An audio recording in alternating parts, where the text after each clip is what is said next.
septembre 2010, réserve sous-marine du Levant à Palma de Majorque. Cette zone protégée s'étend sur plus de 50 km côtiers.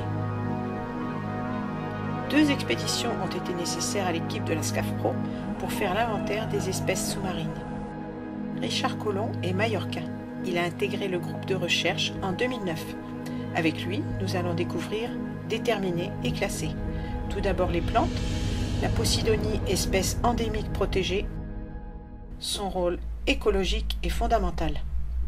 Les Cimodocées, cousines beaucoup plus fines. Passons aux algues. Ici, les dictyotes jaunes vivent en épiphyte sur les Posidonies. On distinguera les algues vertes comme ces acétibulaires vivantes sur fond de sable à 30 mètres de profondeur.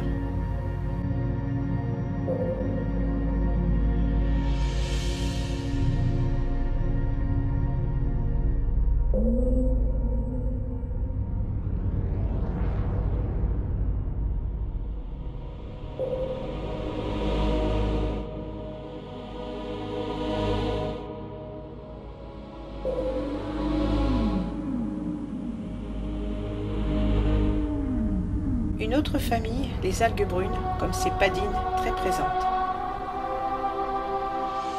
Et le dernier groupe, les algues rouges. Ici, des algues coralligènes présentes dans les entrées de grottes et sur plomb. Voici maintenant le groupe des invertébrés ou poissons.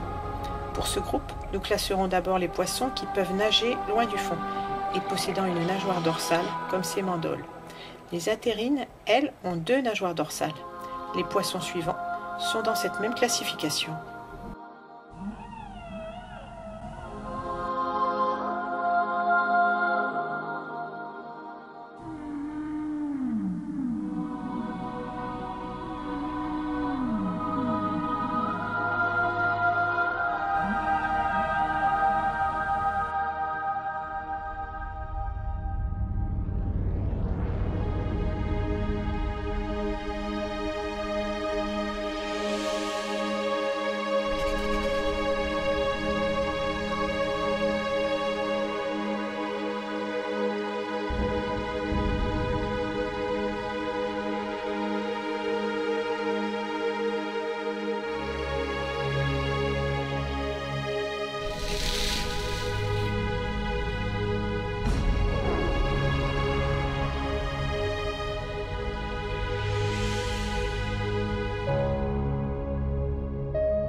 Voyons maintenant les poissons vivant généralement près du fond et détenant d'une nageoire dorsale comme ces oblades. Tous ces poissons sont de la grande famille des sparidés.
Toujours dans cette classification, les labridés.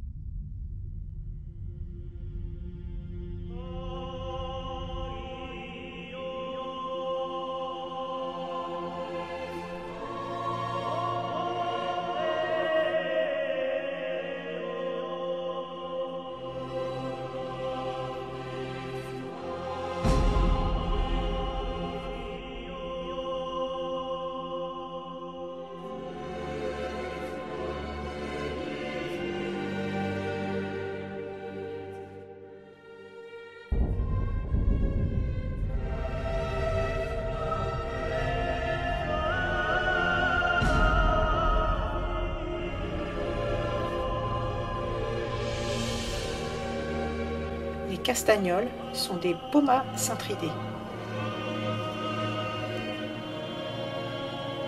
Maintenant, les Serranidés.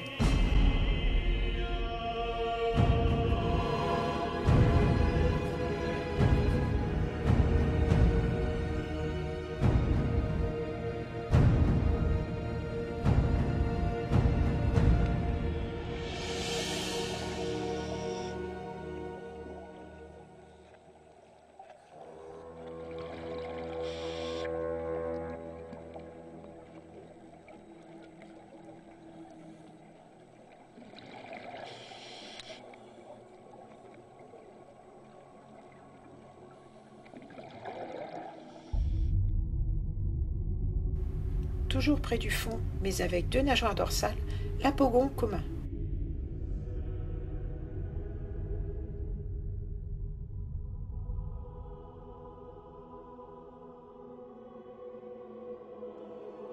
Le corbe est un poisson très méfiant. Il faudra plus de 15 jours pour approcher ce groupe.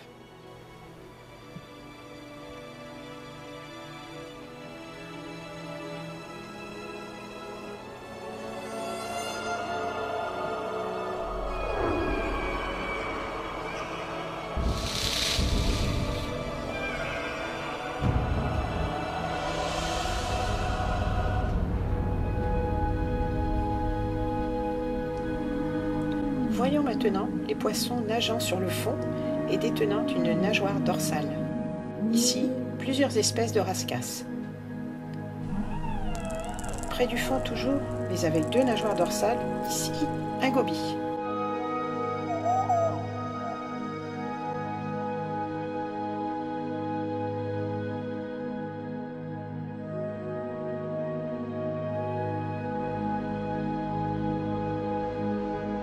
On dit des murènes qu'elles sont serpentiformes.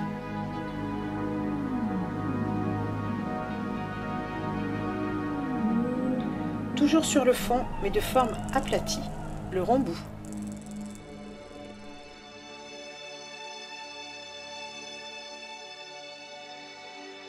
Ce siphonostomes méditerranéen est à Cygnatidés comme l'hippocampe. Il est classé par les naturalistes comme forme bizarre. La dernière grande classification des poissons est celle des raies et des requins, comme ici cette raie pastenague.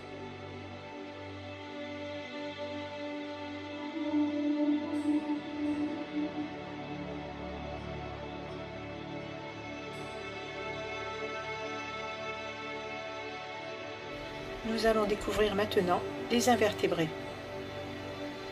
Commençons par les méduses, apparues il y a 500 millions d'années.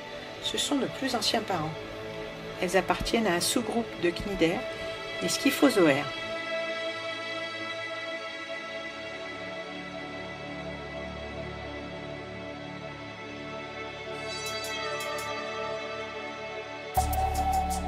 Un autre grand groupe, les éponges.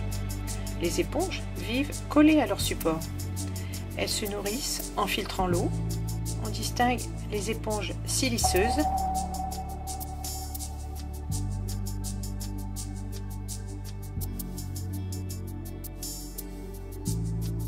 et les éponges calcaires, comme cette clatrine. Ici, une crambe très présente dans la réserve.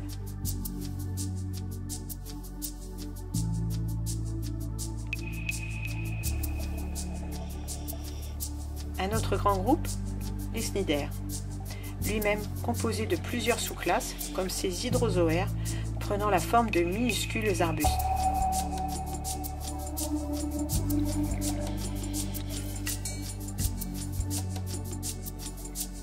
Ou ces hexacorallières possédant des tentacules lisses souvent nombreuses, en multiples de 6.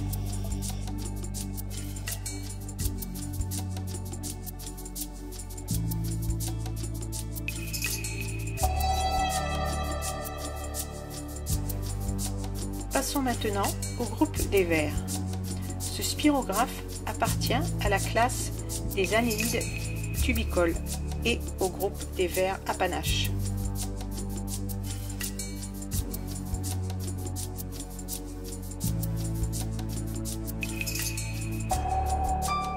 sabelle vivant dans le sable, et ce crotule vivant fixé sur des aplombs. Les bryozoaires forment des croûtes ou des arbustes couverts de logettes microscopiques. Ce sont, contrairement aux apparences, des animaux complexes avec des organes bien différenciés. Les acidies appartiennent au groupe des tuniciens. Elles sont formées d'un sac filtrant et de deux orifices, un pour aspirer l'eau, l'autre pour le rejeter. Découvrons un autre grand groupe, les échinodermes, divisés en astérides, comme cette étoile de mer Rouge,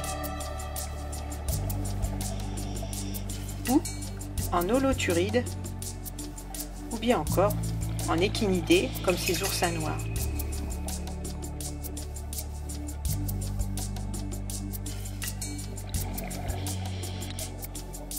Un très grand groupe, les mollusques. On distingue les mollusques céphalopodes comme ce poulpe.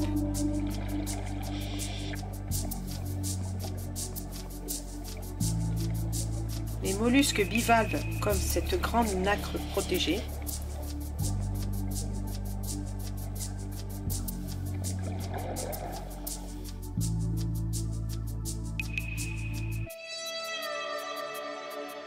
Ou bien encore les mollusques gastéropodes comme ce nudibranche doridien.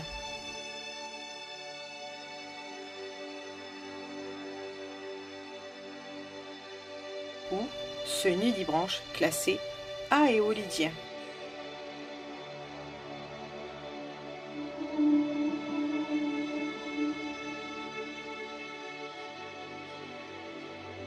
Les derniers grands groupes, les crustacés, peu présents dans cette réserve.